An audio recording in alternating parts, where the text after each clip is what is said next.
یا ایھا الذین آمنوا لا تتخذوا اليہود والنصارى اولیاء بعضهم اولیاء بعض، اہل ایمان مت دوست بناؤ یہودیوں کو اور نصرانیوں کو، عیسائیوں کو، وہ خود ایک دوسرے کے دوست تھے۔ یہاں ذرا غور کیجئے گا، یہ تاریخی اعتبار سے بڑی اہم بات آپ کو بتا رہا ہوں، عام طور پر لوگ اس سے گزر جاتے ہیں۔ تاریخی حقیقت یہ ہے کہ جب قرآن نازل ہو رہا تھا ان کے درمیان دوستی نہیں تھی، عیسائیوں کی اور نصرانیوں کی شدید دشمنی تھی، عیسائیوں کی اور یہودیوں کی۔ یہودیوں نے تو حضرت مسیح کو صلیب پر چڑھوایا، دوستی کیسے ہو جاتی ہے؟ جنہیں وہ اپنا معبود مان رہے ہیں، خدا کا بیٹا مان رہے ہیں۔ تو ہسٹری میں تو بہت لمبی تاریخ موجود ہے کہ بڑی شدید دشمنی تھی، بہت شدید پرسیکیوشن۔ اصل میں یہ آج کے بارے میں پیشن گوئی ہے، آج کے اس دور کے بارے میں پوٹینشلی تھی یہ، لیکن ایکچولی اب ہوئی ہے۔ جیسے آپ کہتے ہیں کہ آم کی گٹھلی میں آم کا پورا درخت ہے، پوٹینشلی پورا درخت کہاں ہے؟ آپ کی گٹھلی میں موجود ہے، وہیں سے نکلا ہے نا، وہ دو پتوں کی شکل میں نکلا، پھر بڑھا ہے، درخت بنا، آیا کہاں سے بھائی؟ سارا مواد اسی گٹھلی میں تھا۔ اسی طریقے سے وہ تھی تو صحیح، اپیرنٹ نہیں تھی، ظاہر نہیں تھی، بلکہ دشمنی تھی شدید۔ قرآن مجید میں آیا ہے ہم نے اغرینا بینہم العداوۃ والبغضاء، ہم نے ان کے درمیان بغض اور دشمنی پیدا کر دی ہے، تو ایک دوسرے کے دشمن سے۔ وقالت الیہود لیست النصارى علی شیء وقالت النصارى لیست الیہود علی شیء وهم یتلون الکتاب، سورہ بقرہ کی آیت ہے کہ نہیں؟ یہودی کہتے ہیں نصارہ کی کوئی حقیقت نہیں، نصارہ کہتے ہیں کہ یہودیوں کی کوئی حقیقت نہیں۔ تو یہ تو ان کے درمیان تو بڑی سخت دشمنی تھی۔ یہ اصحاب الاخدود کون تھے؟ یہودی بادشاہ یمن کا، کچھ عرصے کے لیے یہودیوں کی حکومت قائم ہو گئی تھی یمن میں، ذو نواس، اس نے حضرت عیسیٰ کے پیروکاروں کو زندہ جلایا تھا۔ اصحاب الاخدود، والسماء ذات البروج واليوم الموعود وشاہد ومشہود، کتب اصحاب الاخدود النار ذات الوقود اذ هم علیہا قعود وهم علی ما یفعلون بالمؤمنین شہود۔ ہزاروں عیسائیوں کو اس شخص نے زندہ جو ہے کھائی بنا کر آگ کی اس میں جلایا، یہودی نے۔ تو یہودیوں اور عیسائیوں کے درمیان ہرگز دوستی اس وقت نہیں تھی جب یہ آیت نازل ہوئی، پوٹینشل دوستی تھی اندر، لیکن باہر ایکچوئل دشمنی تھی۔ یہ ہوا ہے، یہ کل مجھے تقریر جو کرنی ہے اس میں اس کی پوری تفصیل آپ کے سامنے رکھوں گا کہ کس طریقے سے، کن ہتھ کنڈوں سے، کن چال بازیوں سے، کن سازشوں سے پھر یہودیوں نے آج جو شکل بن چکی ہے، یہ صرف دوستی کی نہیں ہے، بلکہ پورا عالم عیسائیت یہودیوں کے پنجے میں آ چکا ہے، گرفت میں۔ وہ یہودیوں کے تابع ہیں اب۔ جیسے علامہ اقبال جو ہے 1905 سے 1908 تک رہے تھے یورپ میں، جرمنی میں رہے اور انگلستان میں رہے، اور وہاں انہوں نے دیکھا جو کچھ، فرنگ کی رگے جہاں پنجہ یہود میں ہے۔ یہ پنجہ یہود میں آج پورا عالم عیسائیت آ چکا ہے۔ ان کے درمیان شدید گہرا جو ہے وہ معاونت ایک دوسرے کے ساتھ، اور اسی کے بل پر یہ اسرائیل قائم ہوا ہے۔ کیا یہودیوں کا باپ بھی قائم کر سکتا تھا اسرائیل؟ یہ تو جو آپ کو معلوم ہے یونائٹڈ نیشن نے بنا کر دیا ہے۔ پہلا وہ تھا لیگ آف نیشنز، اس نے بنا کر بالفور ڈکلریشن جو ہے اس کے تحت ان کو آباد ہونے کی اجازت دی گئی۔ یہ تفسیر مجھے کل جو ہے، میرا خطاب اسی موضوع پر ہے، انسانیت کے اصل دشمن کون ہے، کون سیاہی گھول رہا ہے وقت کے بہتے دریا میں۔ یہ ساری خباثتیں جو تاریخ انسانی میں آ رہی، کہاں سے آ رہی، اس کی الٹیمیٹ سورس کیا ہے، یہ مجھے موضوع ہے کل کا، آپ نے اگر اخبار میں اشتہار بھی دیکھ لیا ہو تو وہاں تفصیل سے بیان کروں گا۔ یہ آج کے لیے آیت ہے جو قرآن میں اتری، اس وقت ان کی دوستی ہے، اس وقت گٹھ جوڑ مکمل، بلکہ یہودی جو ہے وہ ان کے اوپر قابو یافتہ ہے، بعضهم اولیاء بعض۔ اب دیکھیے حضور کے زمانے میں یہودیوں کا طرز عمل کچھ اور تھا، عیسائیوں کا طرز عمل کچھ اور تھا۔ یہودی بدترین دشمن تھے، بدترین دشمن، اور نصارہ مسلمانوں کے ساتھی تھے۔ اسی سورہ مائدہ میں آیت موجود ہے، لَتَجِدَنَّ أَشَدَّ النَّاسِ عَدَاوَةً لِلَّذِينَ آمَنُوا الْيَهُودَ وَالَّذِينَ أَشْرَكُوا۔ تم یہ دیکھو گے کہ اہل ایمان کے بدترین دشمن تو یا تو مشرکین ہیں اور یا یہودی ہیں، اور دوسری طرف جو اشد مودۃً، جو محبت والے ہیں، والذین قالوا انا نصارى، یہ وہ لوگ ہیں جو کہتے ہیں کہ ہم نصارہ ہیں۔ لَتَجِدَنَّ أَشَدَّ النَّاسِ عَدَاوَةً لِلَّذِينَ آمَنُوا الْيَهُودُ وَالَّذِينَ أَشْرَكُوا، تم لازماً پاؤ گے کہ اہل ایمان کے شدید ترین دشمن تو وہ ہیں جو یہودی ہیں اور مشرک ہیں۔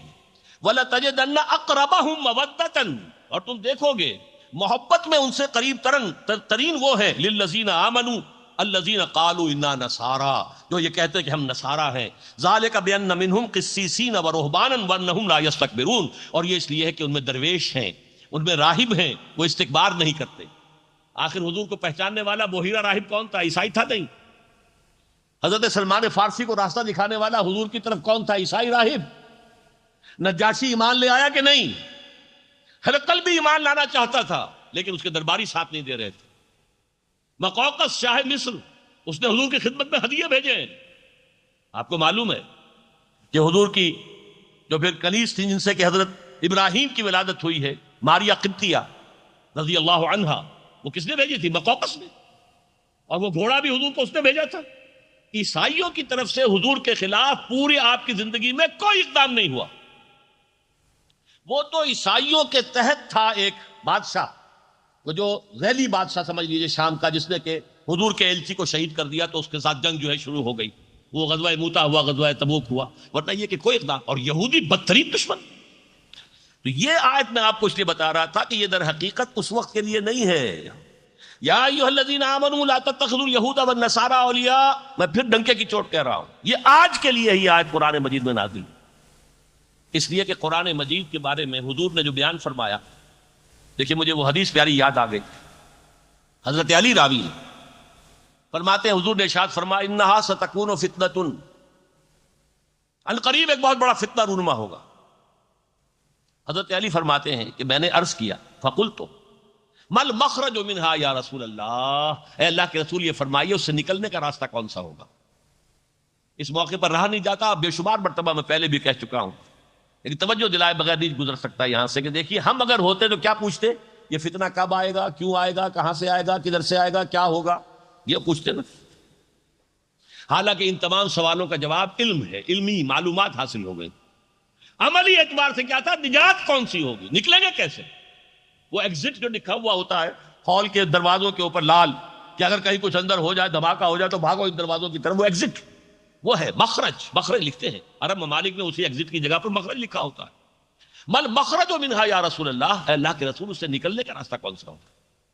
اب فرمایا آپ نے کتاب اللہ فیہ خبر ما قبلکم ونبأ ما بعدکم وحکم ما بینکم، یہ کتاب اللہ ہے جو ہر فتنے سے تمہیں بچا سکتی ہے۔ اس میں تم سے پہلے لوگ جو گزر چکے ہیں ان کے حالات بھی ہیں، تمہارے بعد جو کچھ ہونے والا ہے اس کا تذکرہ بھی ہے، اور جو بھی اختلافات تمہارے پوری تاریخ میں رونما ہوں گے ان سب کا حل موجود۔ بڑی طویل حدیث ہے، میں اس وقت اس کی پوری تفصیل میں نہیں جا سکتا۔ یہ تو یوں سمجھیے مدح قرآن بصاحب قرآن، صاحب قرآن محمد صلی اللہ علیہ وسلم آپ پر نازل ہوا ہے، انہوں نے مدح فرمائی ہے قرآن کی، وہ بڑی طویل حدیث۔ بہرحال بھائی اس آیت کی طرف، یا ایھا الذین آمنوا لا تتخذوا اليہود والنصارى اولیاء بعضهم اولیاء بعض ومن یتولہم منکم فإنہ منہم، میں پہلے بیان کر چکا ہوں، یہ سخت ترین فتویٰ ہے۔ جو کوئی تم میں سے انہیں دوست بنائے گا اور ان کو حمایتی بنائے گا، ڈالروں کی بوچھار کروائے گا اپنے اوپر، وہ انہی میں سے ہے، وہ پھر امت مسلمہ کا فرد نہیں ہے۔ یہ سخت ترین آیت ہے آج کے حالات میں۔ ہم نے کیا کیا ہے؟ طالبان حکومت کو سپورٹ کرنے والے ہم، بنوانے میں ان کے ہمارا ہاتھ، ہم نے ریکگنائز کیا، مسلسل ساتھ دیا۔ آزمائش کی گھڑی آئی تو پتاشے کی طرح بیٹھ گئے۔ آج یہ امریکہ اور برطانیہ آج ان کے سامنے کھڑے ہو گئے، کن کے خلاف؟ جنہوں نے اللہ کا دین قائم کیا ہے، جنہوں نے شریعت کو نافذ کیا ہے، جنہوں نے 90-95% علاقے میں امن و امان قائم کیا ہے، ان کے خلاف کس کے ساتھ ہاتھ ملا رہے ہیں، کس سے دوستی کر رہے ہیں؟ یہ ہے ہمارا طرز عمل آج کا، اور سب جان لیجئے ہم سب اس پہ شریک ہیں پھر، اس لیے کہ جب ہماری حکومت کر رہی ہے تو ہم شریک ہیں، ہماری بھی طرف سے گویا کہ اس کے لیے امپلائڈ جو ہے وہ رضامندی داخل ہے، موجود ہے، کمٹمنٹ ہے ہماری، یہ ہمارے اوپر فتویٰ لگ رہا ہے۔ وَمَن يَتَوَلَّهُم مِّنكُمْ فَإِنَّهُ مِنْهُمْ، جو کوئی بھی تم میں سے ان کو دوست بنائے گا اور پشت پناہ بنائے گا اور حامی بنائے گا اور مددگار بنائے گا، وہ انہی میں سے شمار ہوگا۔ ان اللہ لا يهدي القوم الظالمین، یقیناً اللہ تعالیٰ ایسے ظالموں کو ہدایت نہیں دیتا۔ اس کے کیا معنی ہے؟ زبردستی ہدایت نہیں دیتا۔ ظالم ظلم سے باز آ جائے، توبہ کرے، اللہ ہدایت دے گا۔ فاسق فاجر فسق و فجور کو چھوڑ دے، توبہ کرے، اللہ ہدایت دے گا۔